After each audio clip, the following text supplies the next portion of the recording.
Okay, good evening once again. Thank you so much for being here. So to start our event, I would like to request, we're going to start on an auspicious note. So I would like to request Dr. Karan Singh, Satish Kumar ji, Dr. Jyotsna Singh, Mr. Rajendra Pawar, Dr. Geeta Thakur, Dr. A.K. Merchant and Mr. Sunil Malhotra to please light the lamps.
emceeing this evening, so I will be taking you through each of the conversations that will be happening.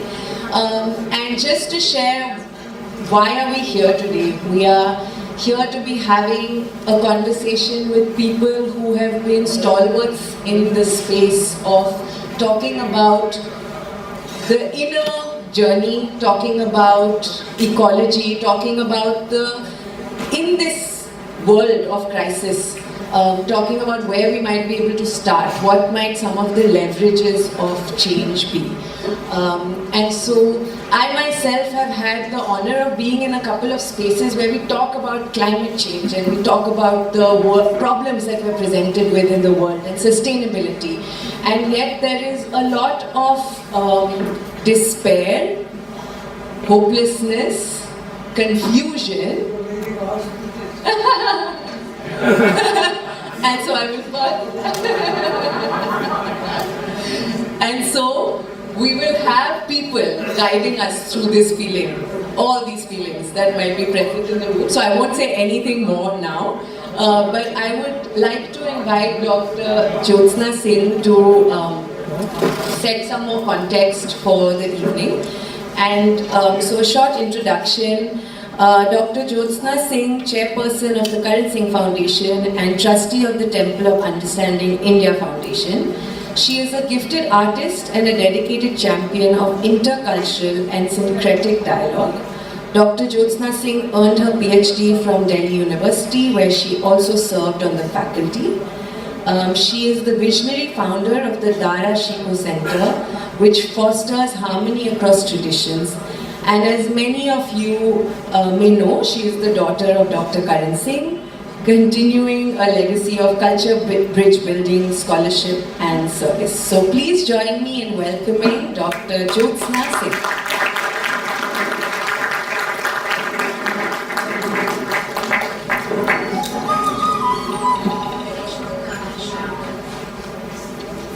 Good evening everyone, namaskar.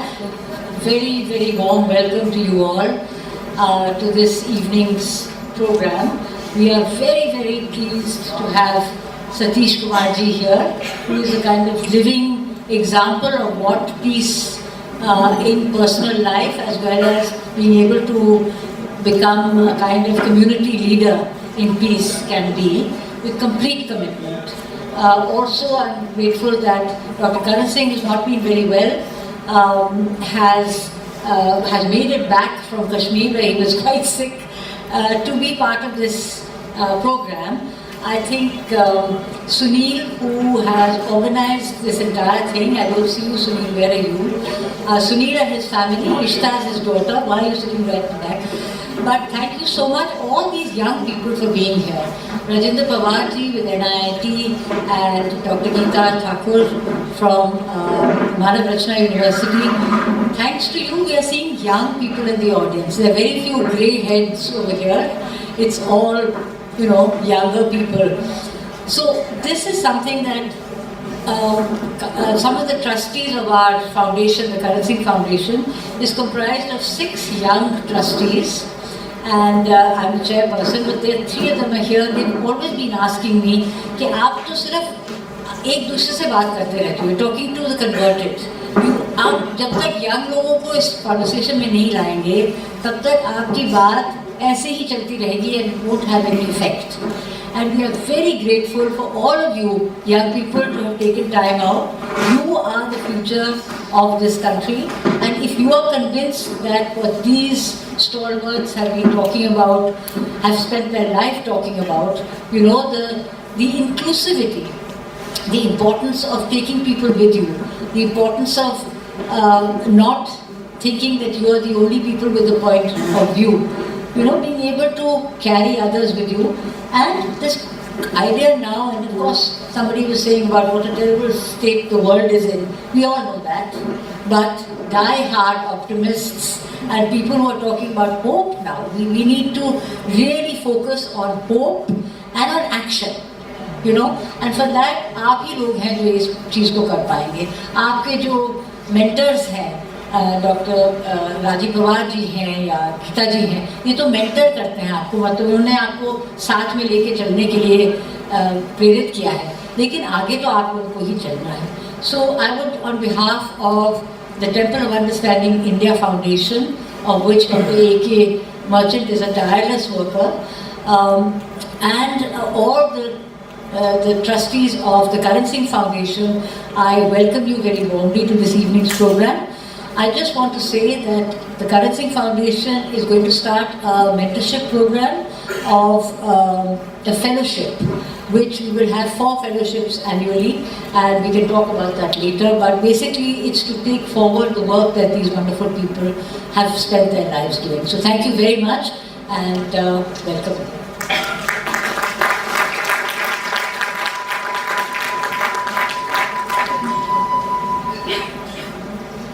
Thank you. And before we go ahead, if we haven't already, a housekeeping reminder, अपने phones please silent पे कर लीजिएगा. You can feel free to take photos. You don't have to switch it off completely. Just keep it on silent. And with that, the rest of the event is going to be in 2 segments. पहले segment में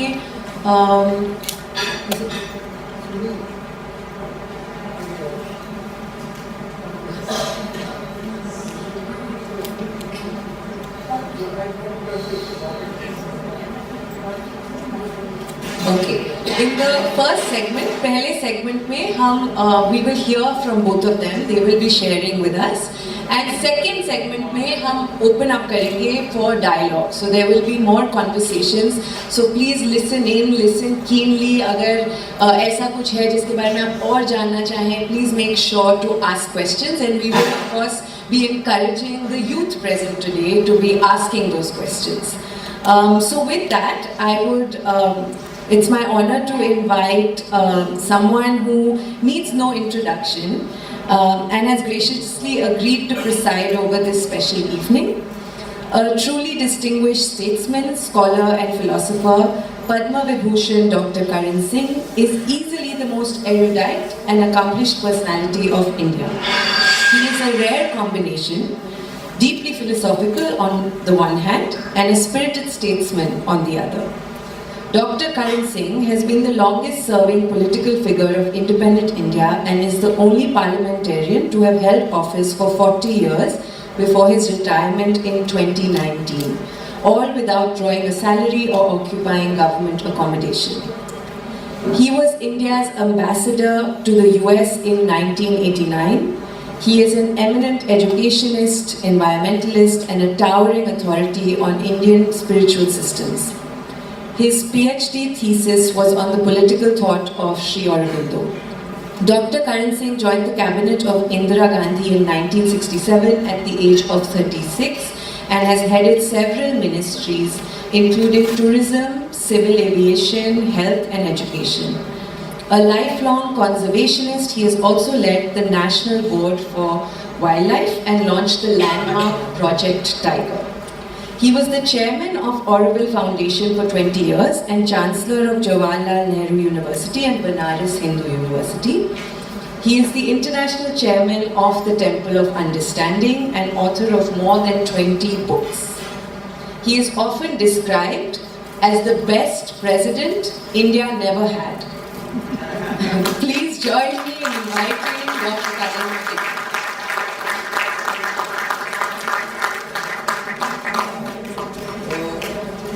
Kumar ji, Sunil Malhotra ji, Ravindra Pawar, Dr. Geeta Thakur, Jyotsna Singh, and other members of the core committee, representatives of the press and electronic media, dear students and distinguished members of the audience. It is my pleasure and privilege to introduce Sri Satish Kumar, who is an iconic figure, except nobody knows him in India any longer. He has disappeared. He was a giant monk, if you please, and become an iconic peace activist and pacifist. He is famous, if you remember, he and a colleague walked for 8,000 miles, 2.5 years, around the world, going to all the capitals of the world and trying to convert them to peace and to pacifism. I'm not sure how successful you were, but nonetheless, it was worth trying. And he is, of course, founded the Schumacher College near London, which I was going to visit but wasn't able to do so. He has been very active in many of these movements, nuclear disarmament, environmental sustainability, and so on. I must say that many of the movements against which we were involved have collapsed. Let's face it, the non-proliferation movement has collapsed. The contrary has happened. More and more weapons are being made now. People who had already closed their factories, they have to open them again and create atomic weapons. Similarly, the peace movement also seems to have collapsed. There are wars everywhere. There are wars in Europe, there are wars in Asia, there are wars in Africa, there are wars in Latin America. So the whole world seems to be in tumult and turmoil. And we find ourselves precariously poised between a disappearing past and an indeterminate future. We are like the shampoo.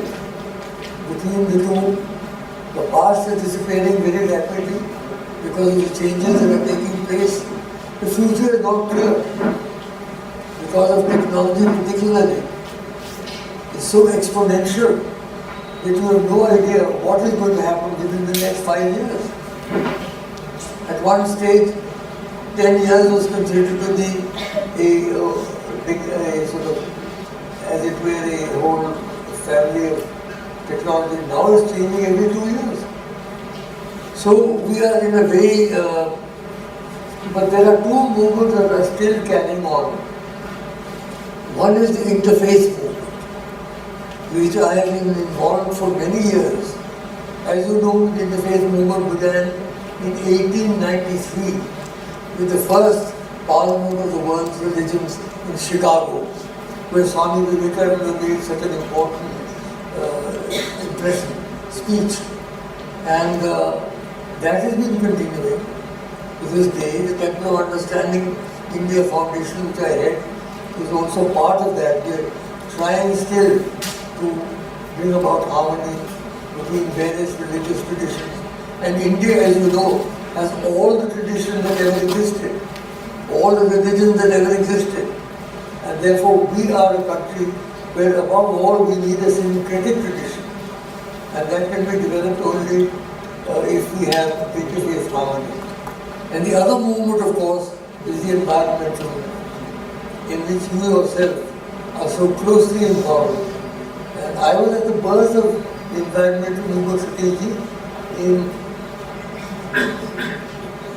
1972 in Stockholm. I was there. I was on the Indian delegation. And so I saw the birth of that. You were there too. And that has grown a lot. But there again, we are overtaken by climate change, by the sort of way we are polluting. We polluted the earth, we polluted the ocean, we polluted the air. What have we not polluted?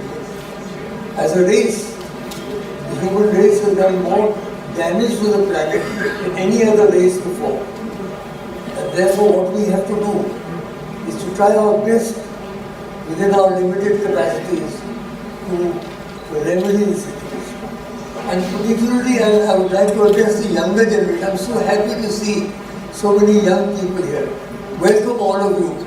Give a big hand to the young people here.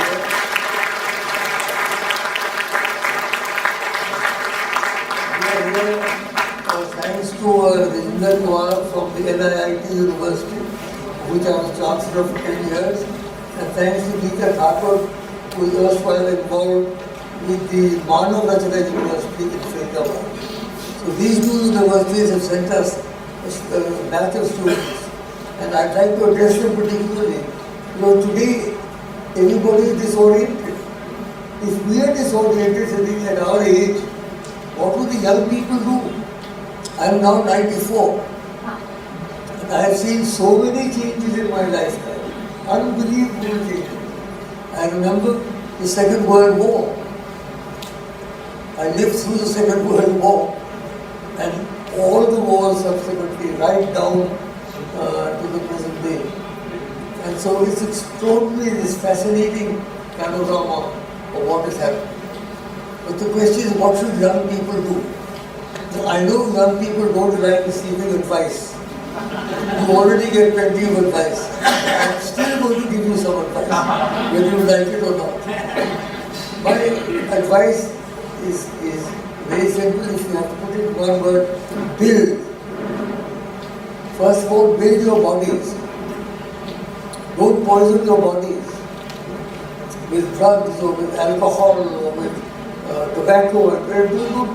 Body is a unique gift. Why should you poison your own bodies? It's ridiculous. And yet people still smoking away, drinking away. Why do you do that? The tobacco will destroy your lungs, the alcohol will destroy your livers, the drugs will destroy your minds. So do not poison yourselves. Build your bodies, strong bodies. Muscles of iron and nerves of steel, as Vivekananda said. Because we need strong bodies in order to build a new world. Then build your minds. The minds have got to be very, very sharp now. Because new technologies are emerging. And if we're still in the old mindset, we won't learn anything. You have to be very, very sharp. Ask a lot of questions. Never be afraid to ask questions. It's only by asking questions that your mind will grow. This idea that the student is a passive recipient or whatever the teacher said, I don't think it is longer valid. You've got to keep asking questions. So build your minds and try and make it as sharp and receptive as possible. Then build your emotions. Nobody talks about the emotions. But you can build your emotions. You have a negative emotion. Jealousy, hatred, anger, fear, envy. And you have the positive emotion, love, harmony, understanding, helpfulness. You've got to make a choice in your own mind. What do you want to be? Do you want to be a creature full of anger, full of jealousy, full of negativity? Or do you want to be a creature full of love and full of helpfulness? That is your decision. People don't talk about the emotions at all. They assume the emotions will come, they won't. In the same way as you train your body and your minds, you're going to train your emotions. And finally, your spirituality. Ultimately, that is the only thing that is going to count in the long run. In the long run, of course, as Lord Atkinson, in the long run, we're all dead. But not because that long a run, as long as we can run, let us run with a certain amount of creativity. And develop the spirituality within you. Everybody's got a spiritual form. Ishvara Sarvabhutanam Hrideshe Tishtati. The Lord resides in the heart of all beings, regardless of caste or creed or religion or nationality. There is a divinity within each individual. That you've got to develop. There are many paths, there are many religions, there are many faiths, there are many techniques. There is meditation, there is prayer, there is yoga. Many things you can do, but do something. Don't live only on the surface of your life. Live within also. I've seen people skimming through across life without one soothing within. If you just sit quietly and look within for 5 minutes every day, even that is a very good exercise. Satish will tell you more about that, because he is a monk and I am a layman. I cannot tell you about that. But what I am trying to say is, build your bodies, build your minds, build your devotion, and build your spiritual power within. It's only when you do these four things, my dear friends, that you will be able to build a new world. Otherwise, the world is going to rank and ruin as it is, and will probably continue on that path. So friends, I don't want to take too much of your time. Despite saying that you don't like advice, I gave you some for what it is worth, and I will now call upon Satish ji to please address the audience and give us the benefit of your wisdom and your unique experience.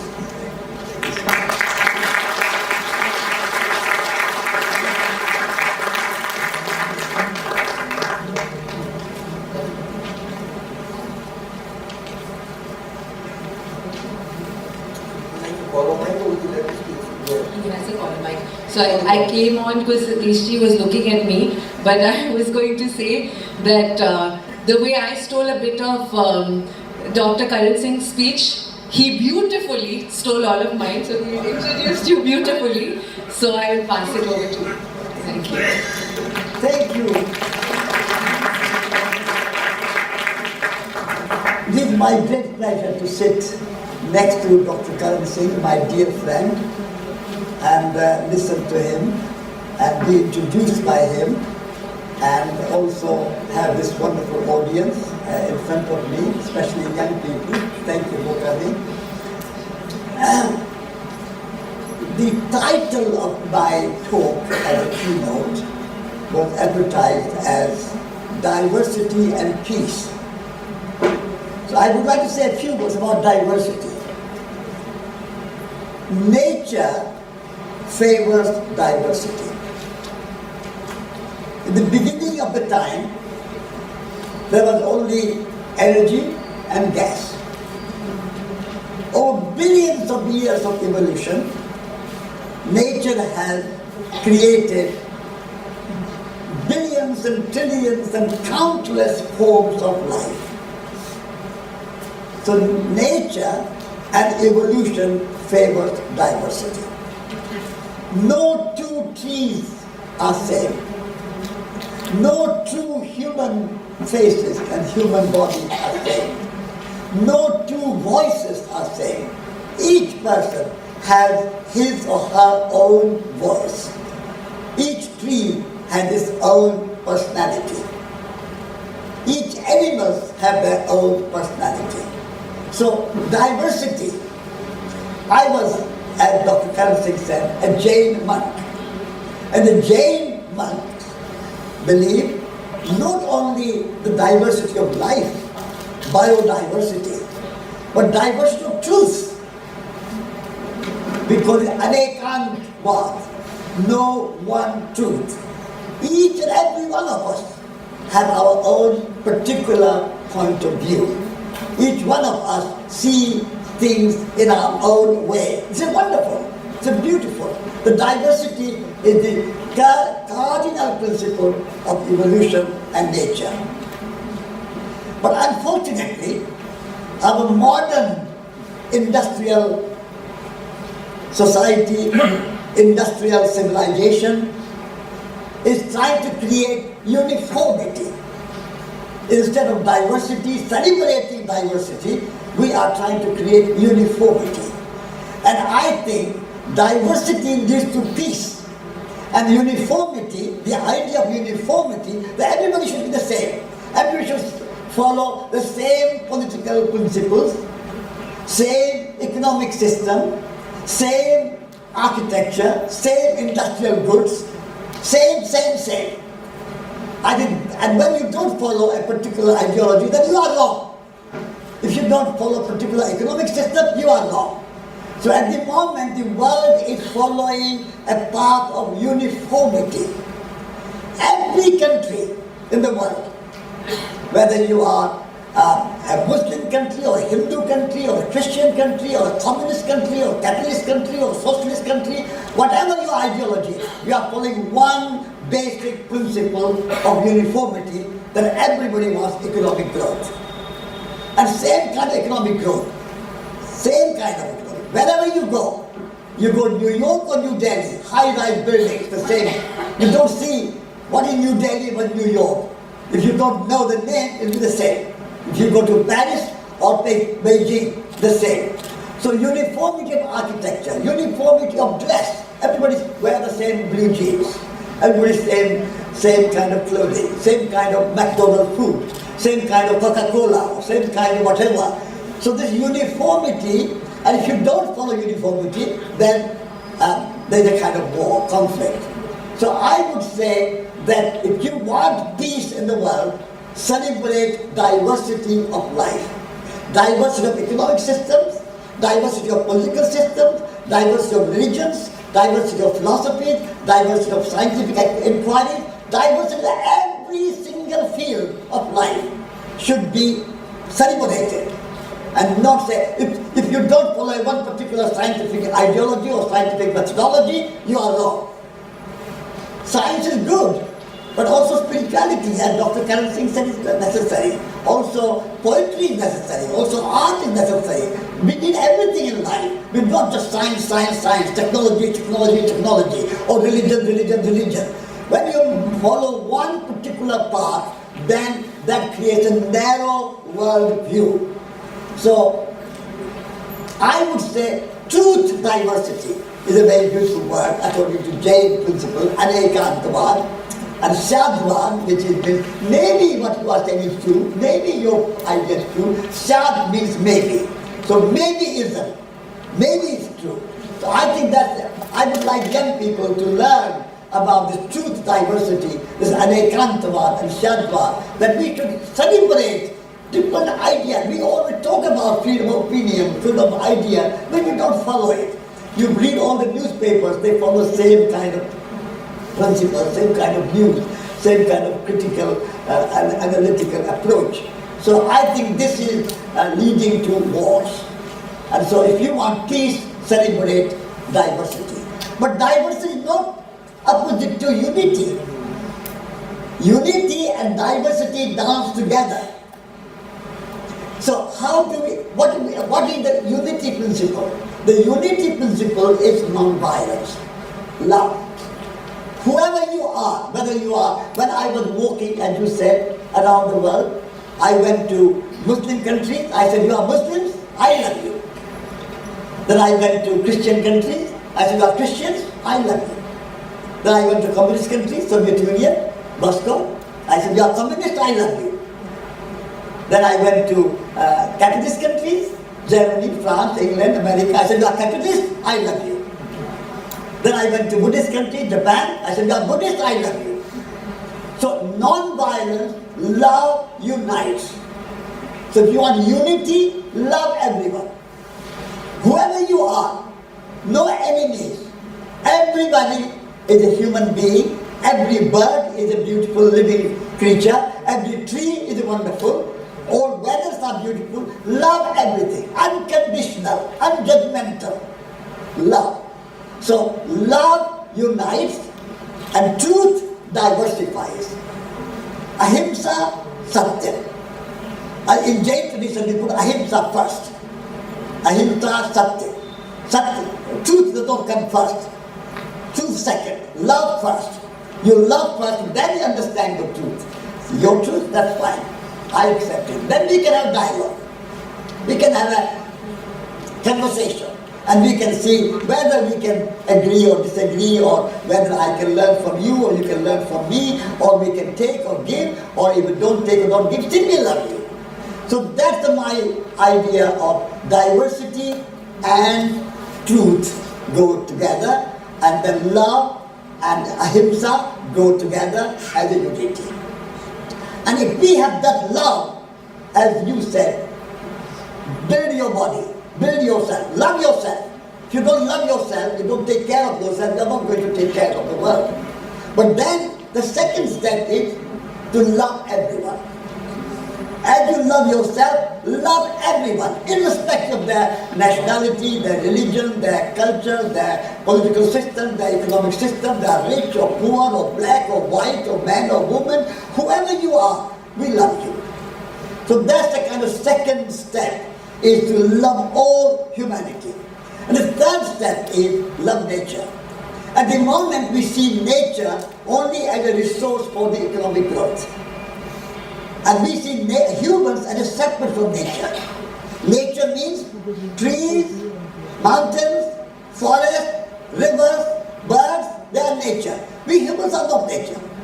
And this is a fundamental mistake of our modern life. I would like to say, if you want to really have peace in the world, you have to make peace with nature. At the moment, we are at war against nature.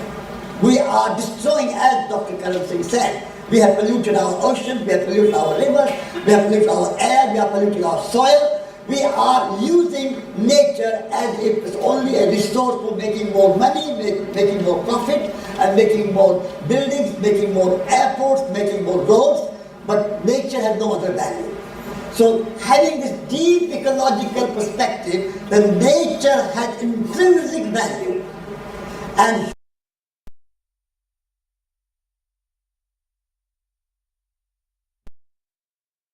the forest and the rivers and the animals and the birds and insects are nature. Nature simply in English means natal. Nature means natal, nation, native, which means birth. If you are Indian native of India, you are born in India. If you are native of any other country, Nepal or China, you are born in China. So native and nature come from the same root. If you have a child, a mother is pregnant with a child, then she will say prenatal check, postnatal check. Natal means birth. So whatever is born is nature. So we are all nature. If we can realize that, and then we can take care of ourselves, take care of all human beings, and take care of natural world. That's the kind, as you said, environmental movement is strong at the moment, and because of what nature is bouncing back, and climate change, global warming, carbon emission, all those are creating more and more problems for the world. Humanity cannot live peacefully, happily, joyfully if we do not have a flourishing, beautiful nature. And in our Upanishads we say, Isha Vashyamudam Sarvam Yatkincha Jagatyam Jagat Tena Taktena Bhujitha Magurah Kastasvidharam. I think young people should all study Isha Vashya Upanishad. If you want to be an ecologist, if you want to be an environmentalist, if you want to take care of nature, if you want to look out, if you want to address the problem of climate change and global warming, study Isha Vashya Upanishad. Answer is there, that nature is sacred, nature is divine, and we should take from nature only what is our essential needs and not our greed. As Mahatma Gandhi said, there is enough in the world for everybody's need, but not enough for anybody's greed. And the moment whole world is following the path of greed growth, economic growth, growth in greed. And therefore, if we want to really have diversity and peace in the world, then we have to embrace nature and deep ecology. Deep ecology versus shallow ecology. Was R.N. Nash, who was a great follower of Mahatma Gandhi and always walked in the mountains of Himalayas and came to India, and he learned from India the idea of deep ecology, which means that nature has intrinsic value. Nature is not valued only in terms of how nature is useful to humans and how it can kind of create your economic growth. But nature has intrinsic value. So if we can embrace that, and if India can follow a path of more ecological and more holistic and more kind of diversity-based economic system and a political system, I think India can lead the way for the world. But India has Isha Vashya Upanishad, India has Mahatma Gandhi, India has Buddha, India has Dr. Karan Singh, India has many, many wonderful prophets and teachers and books and so on. So, but we have forgotten in our modern education, it's only education of the head. We started Schumacher College in England for education of head, education of heart, and education of hands. But in our universities now, you are only educated in your head. Heart, as Dr. Karan Singh said, the quality of a heart, emotions, love, courage, fearlessness, being prepared to take risks. You mentioned I went around the world 8,000 miles. without a single penny in my pocket, without a single rupee. That needed courage, that needed trust, that needed heart. It's not just the mind, it's the heart. You have to courage and trust everybody. But in our young people are growing today without enough courage. And without courage, there is no. You are educated, and then you say, now somebody should give me a job. Government should give me a job. Business should give me a job. Industry should give me a job. I would like to say to you young people, go out of university and don't seek a job. Create your own job. Create your own job. But if you are going to work in a big factory, you are going to be a servant. I mean, you get money, but you don't get your creativity, your imagination, your courageous action. So at Shivaji College we say that when you go out of Shivaji College, don't seek a job, but create your own job. Be your own boss. Be your own CEO of life. Your own life, CEO of own life.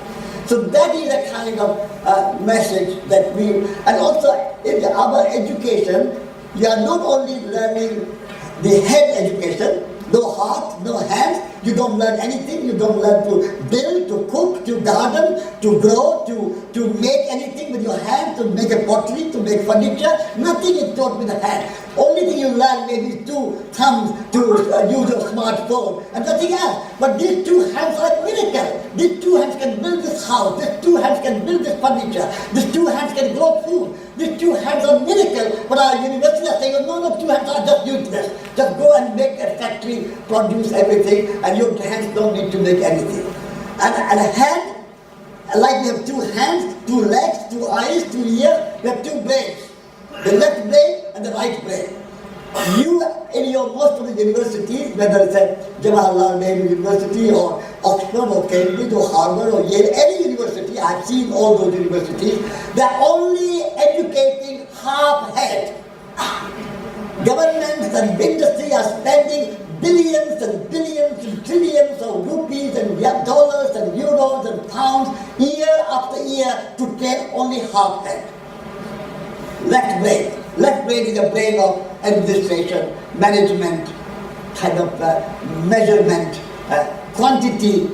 But right brain is more a brain of quality, of relationship, of imagination, of poetry, of spirituality.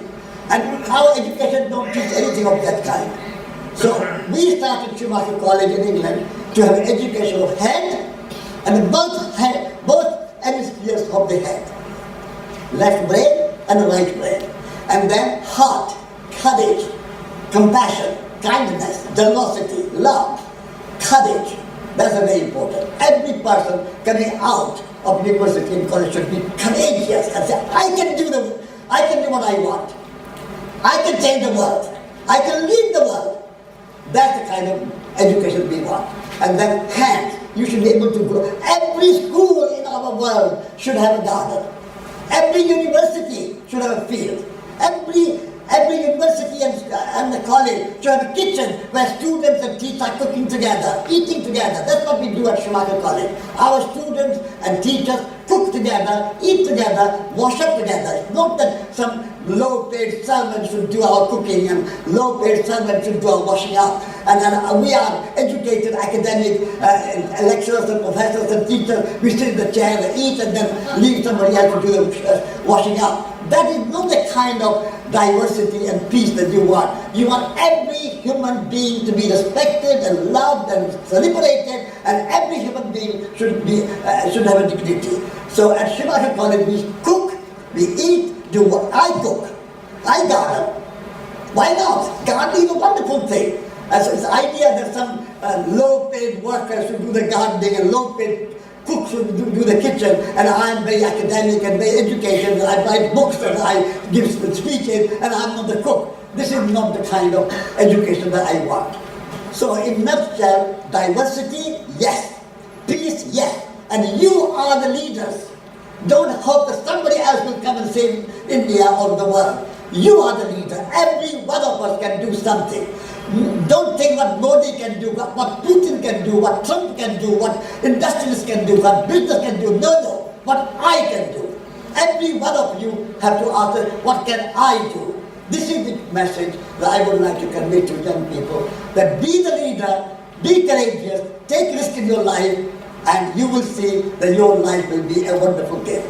Thank you very much.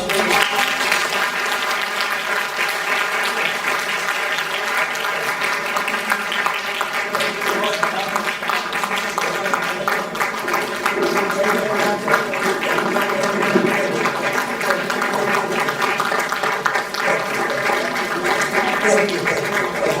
Yeah, thank you.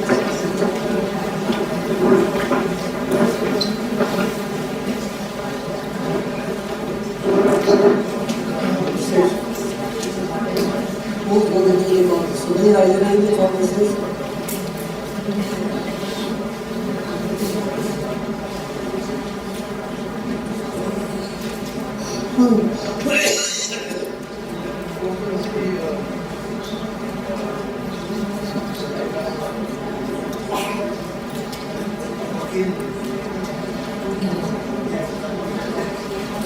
Okay, we witnessed the power that was, so thank you so much. Stirred a lot of emotions in me as well. And just to stay with the thought that was just planted, right? The idea of gardening. And if I were to be inspired by what you're sharing, a big part of today's gathering is for this to be a seeding moment where we're really planting seeds for change, planting seeds for a movement. So it's not they're leading and we're following, or somebody else in the room is following, but we are collectively defining and building this movement. So we're going to move into the dialogue part. मैंने बोला था शुरू से कि हम questions पूछेंगे, हम engage करेंगे. अगर कुछ था जिससे हम इंस्पायर हुए हम पूछ सकते हैं, अगर कुछ था जिससे हम डिसएग्री करते हैं तब भी पूछ सकते हैं, because part of this is to be able to understand how do we move from this inspiration to the action. So how do we move from head listening to heart feeling to hands action, and we are the people to take that action. So we're going to move into that space, the dialogue space, and to guide this dialogue we have two people joining us on stage. First is Sri Rajendra Pawar ji, and it is my privilege to introduce a visionary who has transformed the landscape of education and technology in India. Padma Bhushan Sri Rajendra Pawar, Chairman and Co-founder of the NIIT Group and founder of NIIT University. A graduate of IIT Delhi and alumnus of the Scindia School Gwalior, Mr. Pawar has spent his life turning ideas into institutions. Under his leadership, NIIT pioneered IT education in India, equipping millions with the skills that powered the country's digital revolution. Today, through NIIT University, he continues to reimagine higher education as a place of innovation, research, and sustainability for a knowledge-driven world. Beyond titles and honors, what truly defines Mr. Pawar is his unwavering belief that education must serve both individual purpose and collective progress. That true leadership is about nurturing talent, trust, and transformation. His belief that education must balance individual growth with societal good continues to guide NIIT University, a living example of how learning can nurture both excellence and empathy. His words beautifully express the ethos of the Asian Lens Forum at NIIT University, which has so graciously anchored this event. His words: owing to centuries of dominance by Western culture and economy, we seem to have forgotten our rich and diverse cultural legacy. Asian Lens is an attempt to enable today's youth to appreciate and understand their legacy and draw inspiration from it. This thought truly reflects the spirit of the evening, where wisdom, youth, and purpose converge to reawaken the values that can guide our collective future. So please join me in welcoming.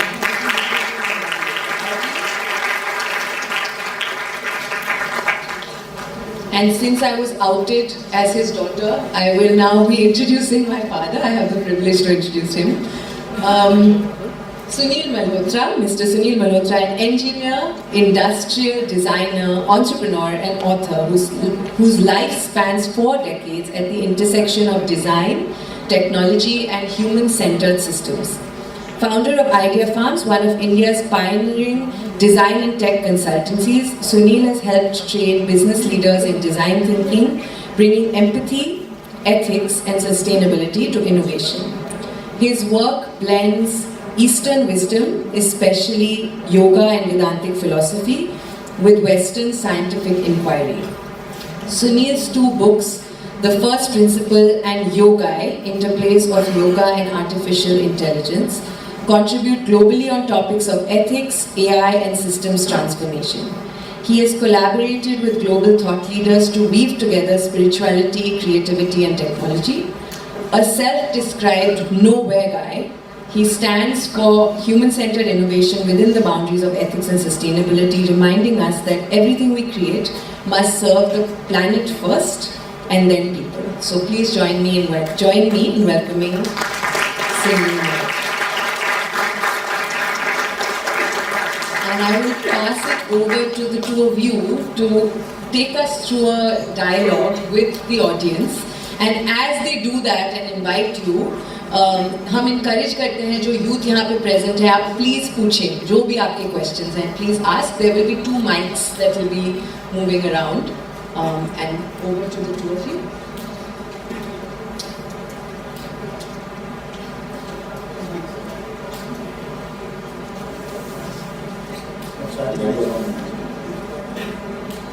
So, welcome everybody, and I feel partly honored, partly privileged, mostly intimidated, sitting on a stage with 3 great sons of this country.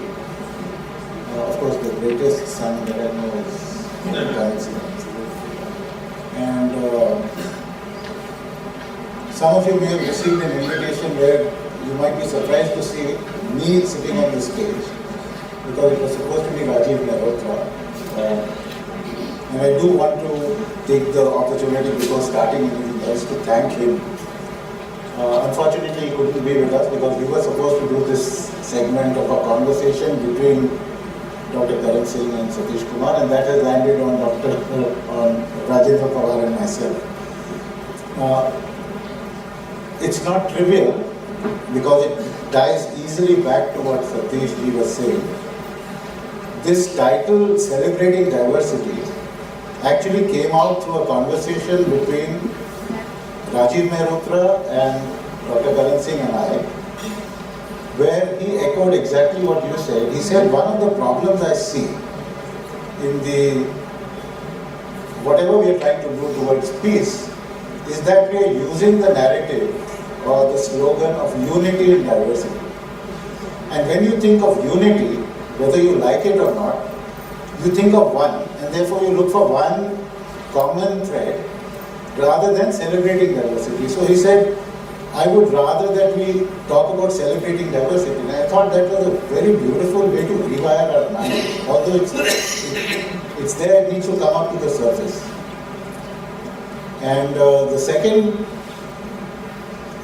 Dr. Karan Singh immediately agreed with that. But his very interesting point was, he said, tell me one thing. We had Vivekananda start and create this whole movement of spirituality leading to world peace, etc. in 1893. Over 100 years since then, we have been doing the same thing, multiple discourses, etc., etc. And all it's led to, which he said in his speech as well, said it's only led to more and more conflict. If you look at today, it's more and more conflict. So one can keep looking at the doom side of things. But definitely I would like to acknowledge that, I've been pushed into this role because Rajiv had to back out, he's not there. But we'll make the most of it. And so this is also an experiment. We were supposed to do this conversation, and I don't think, it has not been rehearsed between us, I think we don't know. So I may get beaten up for it, but I'm going to do it this way. We've heard these 2 phenomenal speeches, let me just say that, just 15-20 minutes of each. These are as good as something that can take us forward for at least a month, if not more. I mean, subconsciously it can take us forward. And I'm sure, like me, many of you would have some questions to ask. So if that be the case, then instead of us starting the conversation, can I see if there are any hands to have questions from the audience to start with? Please. Wonderful, thank you. Good evening sir, my name is Chelsea. First of all बहुत ही influencing था आपकी speech सुनना. So my question is, how do you think that internal peace with in an individual influence a large community और a nation? किस तरीके से किसी individual के अंदर जो पीस, जो भी मेडिटेशन हम करते हैं, वो किसी So if we are talking about getting inner peace, inner resilience, etc., how does that actually spread into becoming peace in a nation? You know, world is made of each and every person. So you have to, a great tree comes out of a seed. Unless you have that one small seed, you cannot have tree. So you consider yourself, I consider myself, each and every one of us consider ourselves as that seed. And start small. Start with yourself. Be the candle that we have lit. Be the light. Be the radiator of change. And when you be the change, then you become the example. You become the radiator. You radiate. You shine the light. And so all the great changes that happened in the world have happened because some individuals started that journey. A Buddha, a Jesus Christ, a Mahatma Gandhi, a Mother Teresa, a Martin Luther King. Many people have started from that individual and spread the word. So be the change and then communicate the change. Speak to the audience. Write a beautiful book. Write a beautiful poetry. Sing a song. Like many Mirabai sang the song, Kabir sang the song. Write a poem. So spread the word. That's how you change the world. And then you alone cannot do it. Join other people. When you join other people, work together like a sangha. Buddha started sangha. Mahavir started sangha. Mahatma Gandhi started a community. So work with other people as well. That's how you spread the word. So be the change. Be the light, be the radiator yourself. Don't start with other people, but be the seed to become a tree, and then communicate your ideas in a more effective way through words, through action, through examples, in whatever way you can communicate, through songs, poetry, anything, and then communicate. After communicating, join other people and work together. And there's a strength in unity. You work together, then you can build a movement, and that's all you can do. And Bhagavad Gita says, act, do your best, but don't expect results to be yours immediately. Results are not in your hands. Results are in the hands of the universe. But you do your best. Be the leader. Everyone is a special kind of leader. A leader is not a special kind of person. But every person, every one of you are a leader. So be that leader, be the change, communicate the change, organize the change, join other people to change, and whatever happens, leave in the hands of God.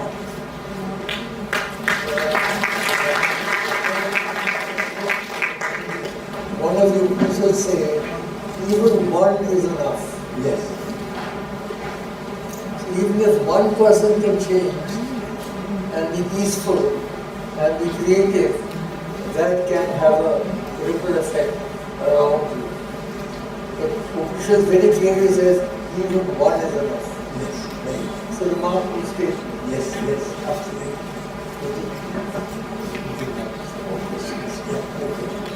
One or two more questions. I do want to make one comment. That we were planning the session.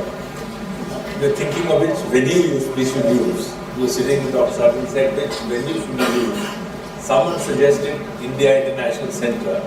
And before that centre could be finished, Dr. said that is for octogenarians. I want youngsters, I want students, I want young people, because we can otherwise keep talking to ourselves. So encourage all the students here. We have students we have at least 4 different groups here. We have school students, we have 2 students from foundations, Save the Children Foundation and NIT Foundation. Those are children who have had less opportunity but have equal brightness in themselves. And then we have the NIT University students and Maharashtra students. So we have students from school, from out of school and from university. So this today's session is for you. I just wanted to reiterate so that every one of us has questions, but I suggest that we first get the questions from the young people who benefit the most. So there was someone there who... As Dr. Karan Singh said that he advised us that the young youth should build their minds, but he also stated that we should embrace the technologies and the advancements that have been coming with the IT sector and stuff, right? But we often observe that technology advancements is one of the most prominent sources that is actually numbing the brains of the youth through social media and stuff. People are promoting violence, they are promoting hatred through social media. So how do you think we should cope with this situation?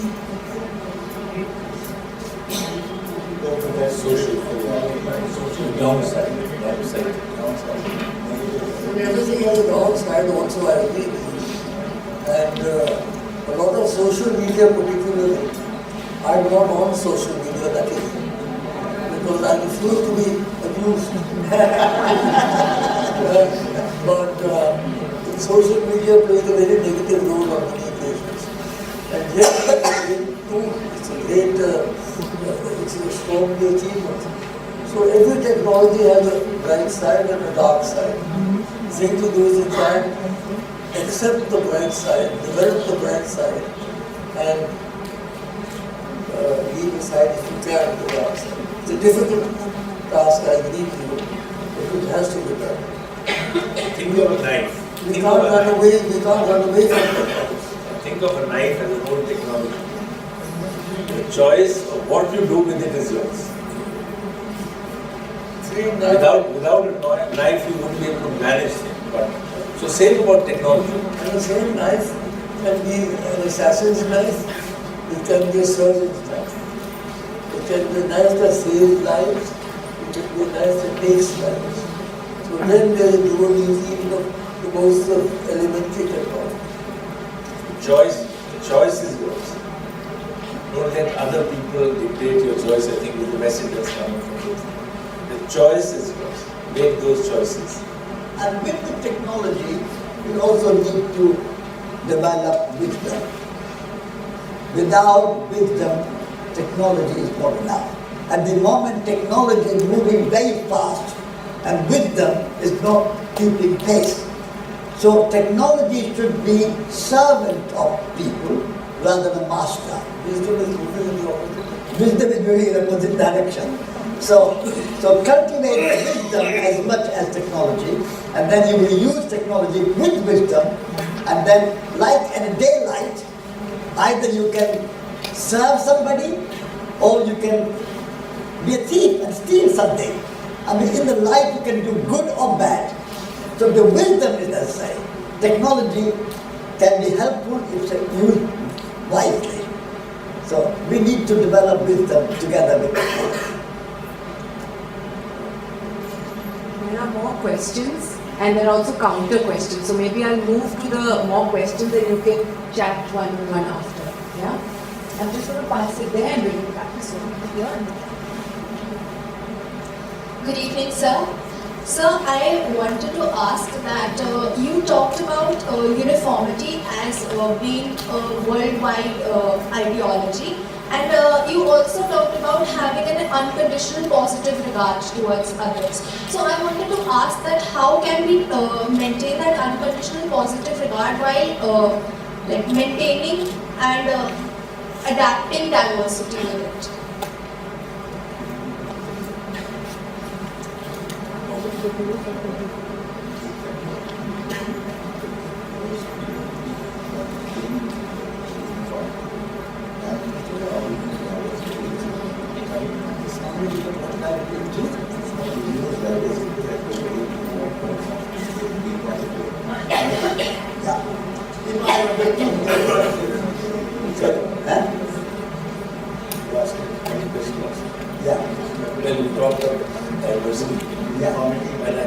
view really doesn't diversity create nationally an opposite view for our development.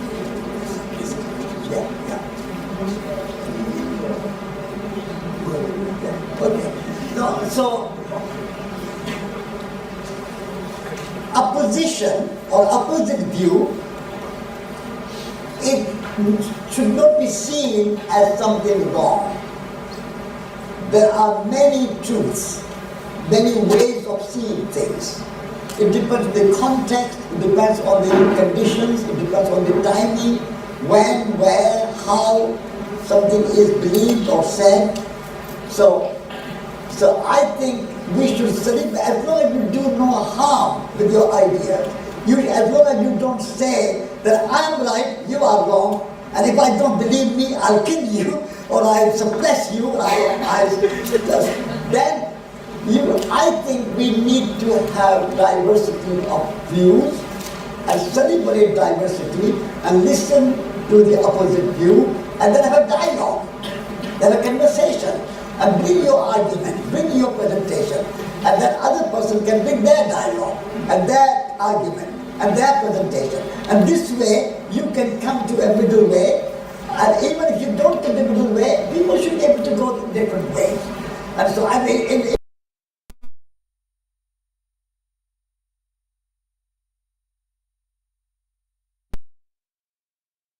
celebrate as a philosopher.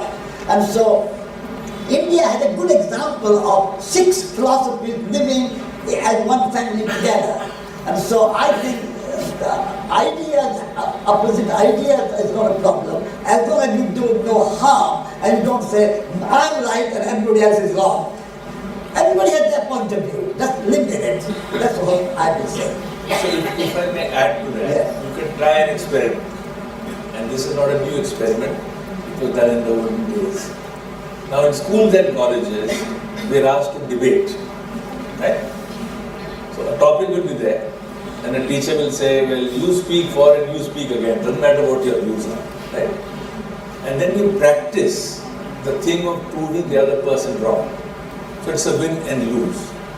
Apparently in the olden days, the thing used to be, then you will say, now switch your roles. Now you are speaking for, now you speak against. If you try that, then you start seeing the beginning of getting another point of view. Because we are just conditioned in schooling to be for or against the motion. Start from there. So attempt this. It could help people see when you have to speak for and then come and speak against. Then you have this conflict in your mind, and then you try and see which one, what argument works. That could be a practical thing to start in your institution. The 6 schools that Satish ji spoke about just now, these are 6 schools of Hinduism basically. And then you have Jainism, Sikhism, Buddhism, you have all these other schools. It may not surprise you to learn that over the years, in the early days, most of these schools actually emerged through the kind of debates that Raji spoke of. Instead of fighting with each other, okay, I have a different point of view, and now I find that this interpretation is making sense. I will debate with my opponent. And then, if this also has, so it also feeds into your Aneka work. So, so there are multiple truths. So, unfortunately, you have uniformity, unity, one truth.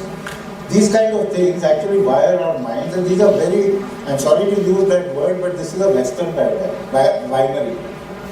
Either or, switch on or switch off. The fact that we should be able to hold multiple truths together. All of us, there's so much of diversity in this very room, from color to status to stature in life. There's so much of diversity. I think the energies that are mixing together are creating such a wonderful evening, which you couldn't have done if it was 4 panelists coming and telling you, this is what you should be doing. Basically, that's one way to answer your question. I don't know. So there's a very interesting insight that I got when I was researching for some of the stuff that I was doing. I don't know exactly what it is called in Sanskrit, but one of the very interesting things that came out was that there was one form of debate. So like he said, that there are forms of debate where either or, and then it's for and against, but you continue to keep that. But however, there was a technique that they used, which they said, before you speak to oppose the other person, your job is to now repeat what that person said, right? And convince him that you understood what you said exactly the way before you start responding. Okay? But in this speed and greed that we've been going on with, what tends to happen is I don't have time. So let me just quickly take a reaction. And that's exactly what these gentlemen have said.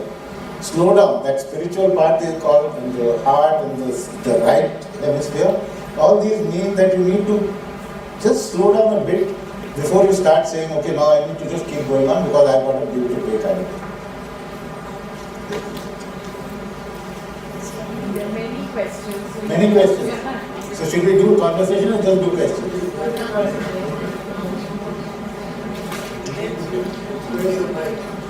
Mic is there.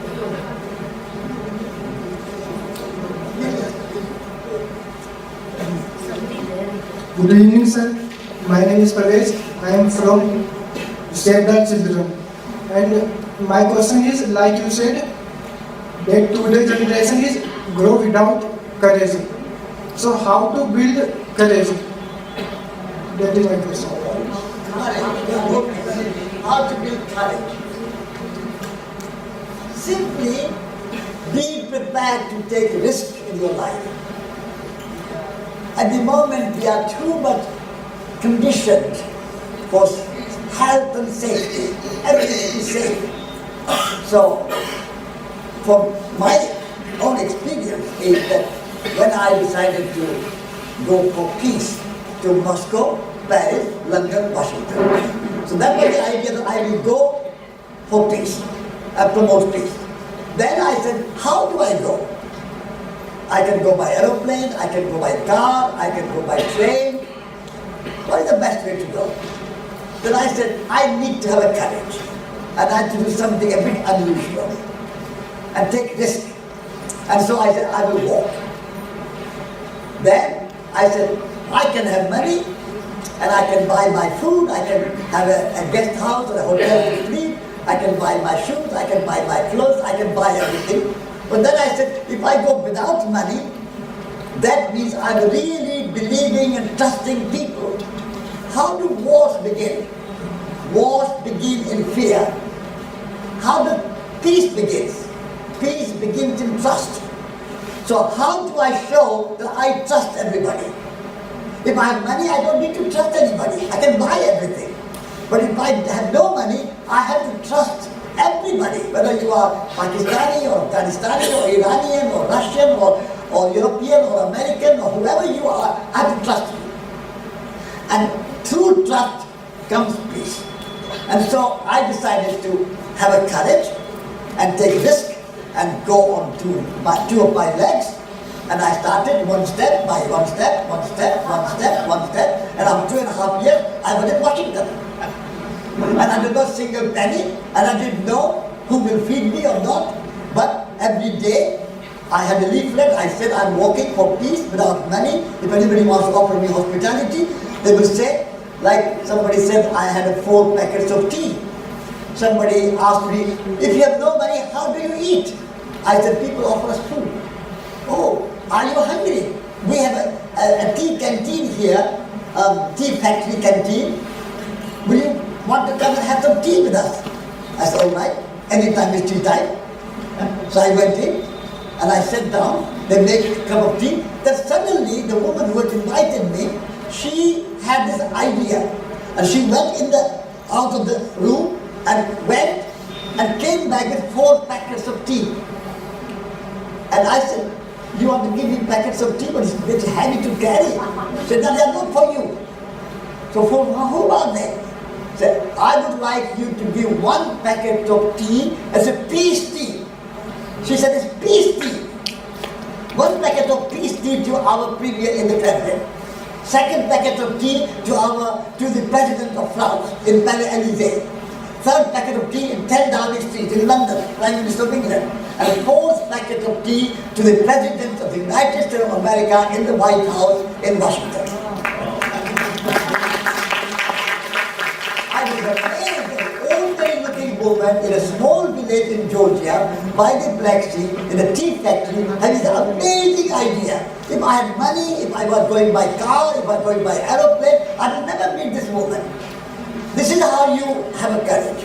So take risk in your life. And then I delivered. I had a good excuse to write to Khrushchev and President Johnson and Kennedy and everybody that I'm carrying a peace tea from a woman in Georgia tea factory. Will you receive me?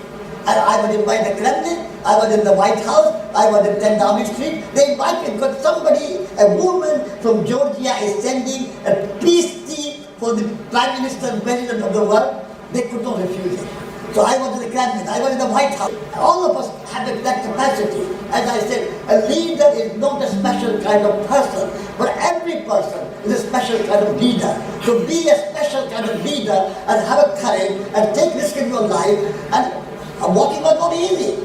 I had to go over the mountains, in the desert, in the snow. Sometimes I did not get food, sometimes I had to go through the desert, 48 hours, and no village, no town. So hardship, be prepared for hardship. Don't think that everything will be smooth and easy. When you have hardship, you are more courageous and you build your strength. So I think courage is the most important quality that every person needs to cultivate. And we have it all. You don't have to buy courage in a economic place or car market. You have it. In your car, in French, car means heart. Everybody has a heart.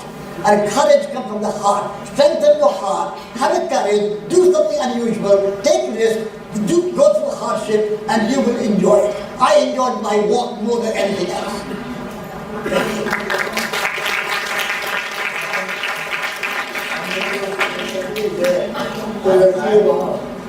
I have the privilege.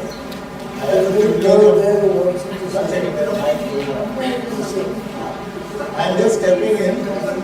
There's a mic there. If you want to move, I'm sorry, you will move around. Where is my mic on? See, basically, I'm going to challenge, I'm going to ask a question on behalf of the audience. Yes. A very good evening to the panel.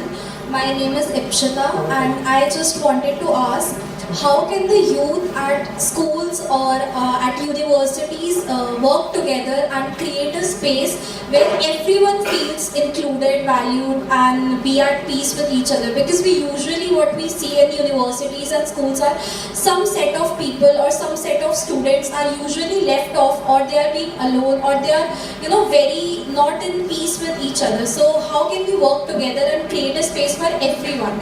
That's my question. Well, very easy question at one level, but impossible to answer, but I'll try. Because some people here are involved in the process of education, and we've been involved in this activity. We have a university in a place called halfway to Jaipur, and we got a piece of land which is barren, but fortunately behind us is a little hillock, part of the Aravallis, and we were romantic about building a forest university. If you look at history, all over the world, the universities used to be in the forest, with everything in the forest. But forest, living in the forest, keeps you in nature. In these last 15 years, and Dr. Saab was the first chancellor for 10 years. Then we had Dr. Kasturirangan, the great scientist, for 5 years. Now we have an administrator, Mr. Kant. But in his 10 years, we had many discussions of this kind. We would do a lecture every year and long conversation. So this idea of bringing things together versus having antagonistic views was actually seeded in our very motto. And the motto that he gave to us, we had another motto which was quest for knowledge, but he gave us a motto. He said, Anadi Anandi. Without beginning, without end. Translated into seamlessness is the word we use. So seamlessness is the opposite of divides. So we recognize that divides are not just between you and me, it's all over the place. So for example, man and nature, a point that he's been discussing on ecology. So now students, and we have a bunch of students here, feel free to talk to them. Students have to plant a tree when they come, and they have to look after it for 4 days. Right? And recently, we were in Bangalore where we have a lot of our youngsters working in startups. One of the owners said that, look, in this 12th floor of a multi-story building in Bangalore, we got a bunch of your students and they made the whole place big. Just with plants and pots. Did we teach them in a classroom? They lived. They lived it. Similarly, even though it's a small university, there are 21 clubs. And clubs are actually the ones where you go outside your classroom and you interact. Whether you're doing music, or you're doing art, or you're doing plays, whatever you're doing, people are interacting. So you're breaking the divide because someone from this section or that section who may not need each other comes into that place. So you have to create circumstances and situations with people. Sports is a great example. We have a lot of sports there as well. So therefore, you have to create an environment where young people get the opportunity to work with nature, to live in nature, to build nature. And then have outside the classroom, where you'll have exams and quizzes and everything else, time to work on something with your hands, to make things. And we do have classes under the trees. We have a place called the Listening Tree, where Dr. Saab, in his last year we told him, there are these 30 or 40 students who want to have a conversation with you. No holds barred. So he said, there's no mic, nobody from outside. And he had the most open conversation that I have heard him say. So I think when you have to create setting, you have to create first a sense of place, and then you have to attract teachers who recognize the need. So our attempt also have colleagues here, some teachers from the university, and we created this thing called the Asian Lenses Forum, which is multiple perspectives to anything, as against one perspective. So it needs to have a setting. To me, I think any one individual as a student will have to work very hard. But wherever you are based, you have to challenge the leaders there to create the circumstances, to create a sense of place, a sense of connection. So every student in our institution in the first year, we have a credit course where they have to go and teach the children in the village schools. The most stunning thing we hear is, children come from Bombay, they come from big cities. And the first reaction is, these people are very happy. We thought poor people are sad. As an example, the disconnect we have from our society is so vast. And the whole idea is to connect, I think, therefore, together and say. So that is something which the setting that we will have to influence. And I think create those opportunities. This gentleman has been wanting for a long time to speak. Very frustrating. No. Good evening, everybody. First, I'll introduce myself. I am Dr. Chandrakant Pandav. I spent 45 years at the All India Institute of Medical Sciences, New Delhi. I got my MBBS degree from Dr. Karan Singh in February 1977. Number one. Number two, I am called the IT man of India. I have written 100 books, 750 research papers. I got 33 gold medals, and I have been to 60 countries in the world. I got Padma Shri in 2021. I'm coming, sir, very good. I would express my gratitude to Rajesh Mehta because I'm here. I also want to recognize the presence of my guru, Dr. Ramesh Bidlani, who is here. My question to both of you, sir, is why did you do what you did in life and who guided you?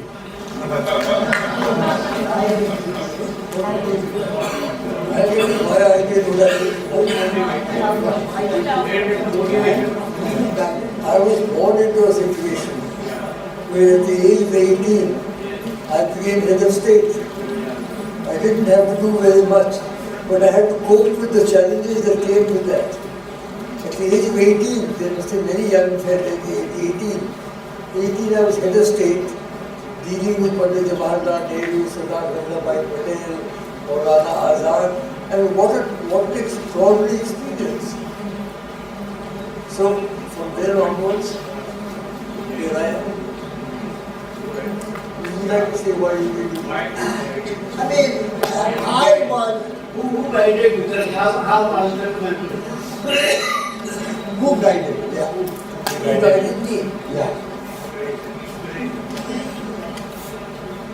Frankly, I think it was just my own inner, it's a divine, if you like, the divine power, the divine gift, because it was not really any guru who was guiding me. It was my own inner inspiration. In fact, many people were opposed to what I was doing, but nonetheless, I carried on because I was convinced that what I was doing was correct.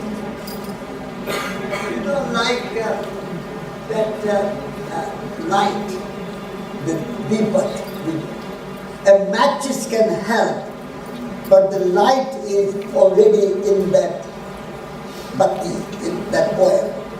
So a teacher can help you, but ultimately is within you. And for me, my teacher was Vinoba Bhave. Vinoba Bhave walked around India 100,000 miles. Can you imagine? My 8,000 miles is nothing. He walked 100,000 miles. Many forms of expression. Like let there be many languages, let there be many cultures, many religions, many nationalities. Diversity is the essence of nature, essence of evolution. If we forget diversity, we'll have more quarrels and more wars and more conflict. But we always say, I'm right, you are wrong. You have to be like me. And that's not going to happen. So we'll always be in conflict if we don't embrace diversity. So diversity is the best way to go to peace.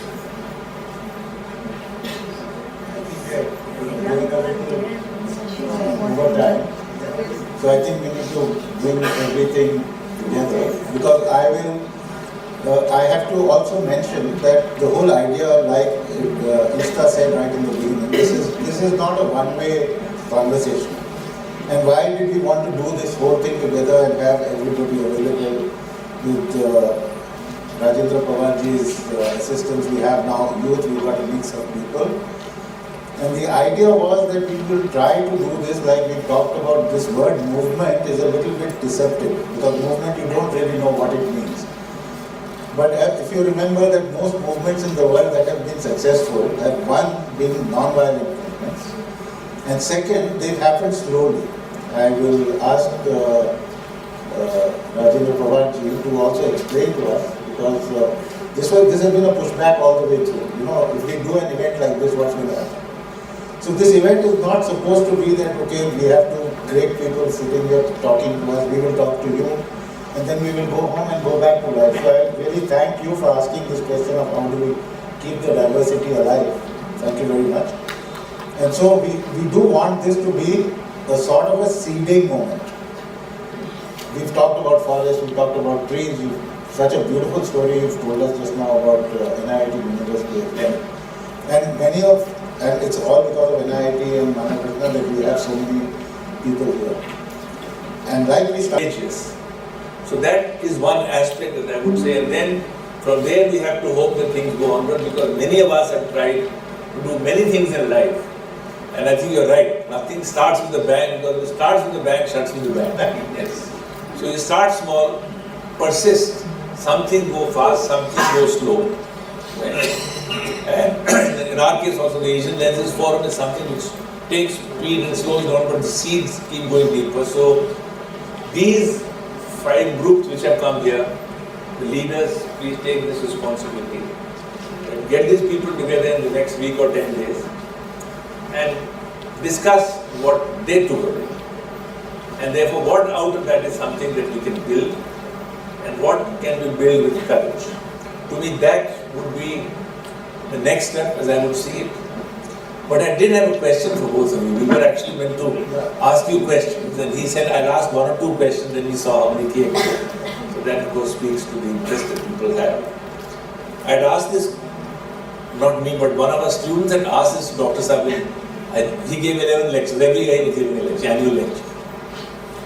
So, and he was talking about the Vedas and all the good things, and someone asked him the question. He says, why is it always so much fun to do bad things and so difficult to do good things? And he gave an answer that time. But I have the question for you as well. So it's, you ask any youngster, when they're having a fun time, they're doing something wrong. Right?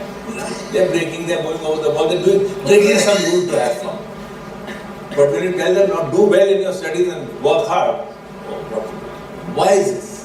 What is your understanding of why this is so and how do we deal with it? Can I say that this idea that we like to do naughty things more easily and good things are difficult to do is wrong. I don't think it's true. Millions of mothers are looking after that baby with great love. Millions of teachers are teaching children with great love.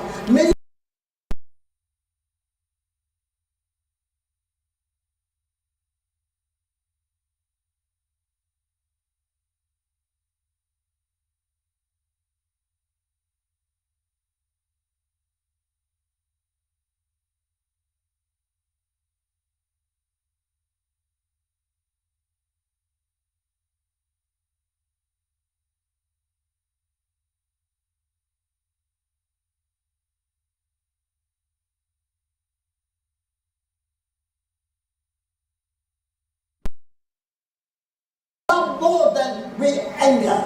We love more than we fear. Just imagine how long are you angry in a day? 1 minute, 2 minutes, 5 minutes, 10 minutes. How long are you in love with your wife, your children, your mother, your father, your friends, your colleagues, your students, your teachers? Much more longer. Love is much more powerful. Let's forget this idea that we are very good in doing naughty things and good things are not easy. Good things is easy and we do it and let's continue to do it.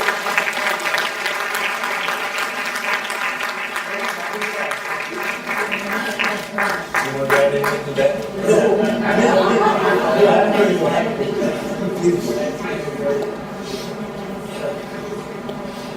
And we believe that what you were saying. You're very positive. Positive people are positive approach to more peace, to development. And it's not easy to be positive in the way we live around the world. I see somebody from Nepal here. Nepal has been through a terrible time. First of all, they had an uprising. Then they burnt down all their later buildings. Then they set fire to another buildings. Then they've all drowned. So they've had fire and water both have destroyed a lot of Nepal this year. What is to be done? Nature is beginning to be bad.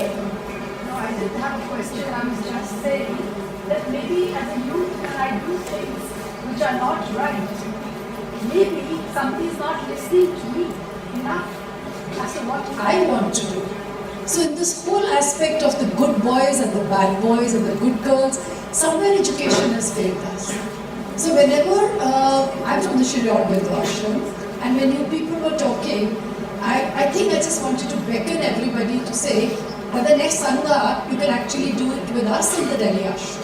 Because we have the space, we have the means, and everything that you're doing is based on, Dr. Karan Singh will vouch for it, is mother's 12 qualities and powers.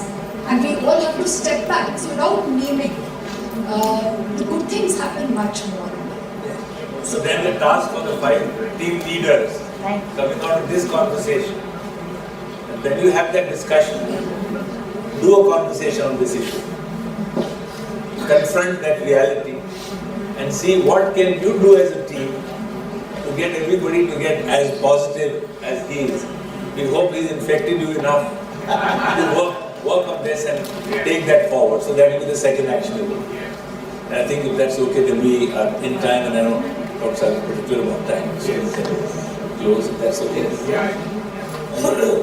Shall I thank you very much, on behalf of all of you, I want to thank you.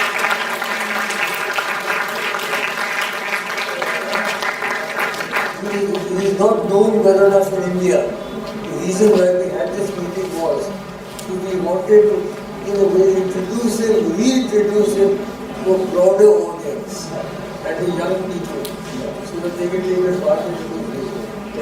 Thank you very much. Thank you for coming. We have one small thing to do. We get complete crowd. We don't move. Let them all come on stage. Let's take a picture. Yeah. You do a full picture. Full hospital. You stand here, na? Stand here. No, a lot of people do it. Okay, we're going to take. Okay. Give them a standing ovation. Sure, let's start there. Stand up and give a standing ovation to them.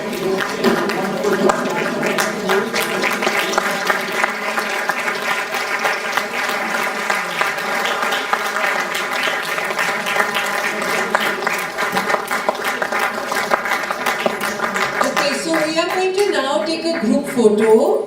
For this, we'll invite all the younger students, all the students to come in front. You want to do 20 at a time? In the back.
It's not done. Okay, and smile. Ready, done? हो गया sir? Okay, let's go off. Thank you.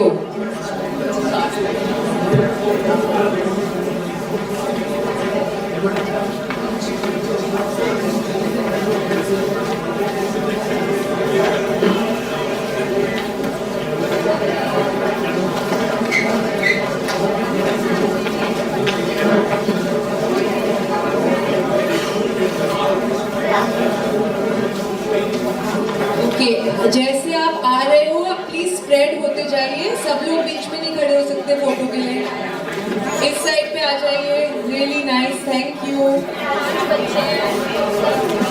Very good. लंबे लोग पीछे खड़े हो सकते हैं. Okay ready.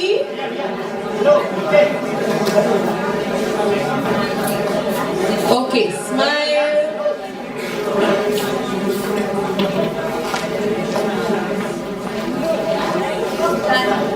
Thank you. Okay. You can exit. Thank you.